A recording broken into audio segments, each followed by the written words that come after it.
Chiquinya Royal Dynasty. Figo Hama Baba Yamot Chico Godera Imango maaya Daktoda oda Dakrosa boda Mgarai mawoda Izaktoda mafoda Ininda loda Na ofu loda Kudya mango makunge nandosi Wachai wana simba kuita kunge glukosi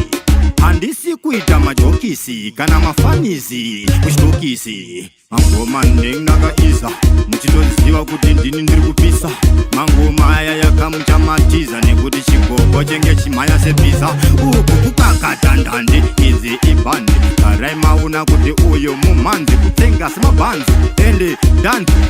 Tatanga kumanyisa yo danzi Ndakupinda mutachiraini Zuva rabuda sunshine saka Aya mapanjilaini Dande dzinodhaka kunge panchiwaini saka Ndakupinda mutachiraini Zuva rabuda sunshine saka Aya mapanjilaini Dande dzinodhaka kunge panchiwaini Kirimo imomo mugore nyuchi Chikoko ipapo ndichidya uchi Gachina ndakarova guchi Ndakapfeka wachi Ndine tachi Manje isando nezipikiri Ngoma idzi hamudzisvikiri Dzinova kunge miripiri Saka ikeri piripiri Saka injini lambo haiperi mukambo Pane mutambo kudonza matambo Marops Koko kudonza matambo Makuda wakasimba unge rambo Kudya mangoma uri pakondenza Uchita kunge uri kuganza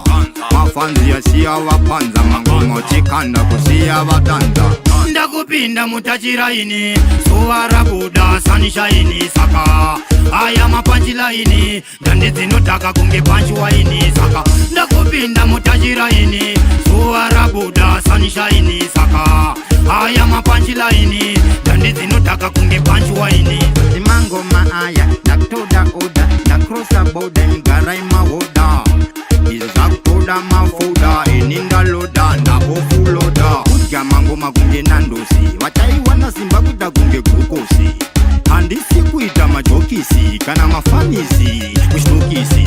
Mangoma naga isa Mchitoziwa kuti ndini ndiri kupisa Mangoma aya yakamchamatiza Nekuti chikoko chenge chimaya sepisa Uku kukakata ndandi izi ibandi Karai mauna kuti uyo mumanzi Kutenga semabanzi Ende danzi Tatanga kumanyisa yo danzi Ndakupinda mutachiraini Zuva rabuda sunshine saka Aya mapanjilaini Dande dzinodhaka kunge panchiwaini saka Ndakupinda mutachiraini Zuva rabuda sunshine saka Aya mapanjilaini Dande dzinodhaka kunge panchiwaini Royal Dynasty.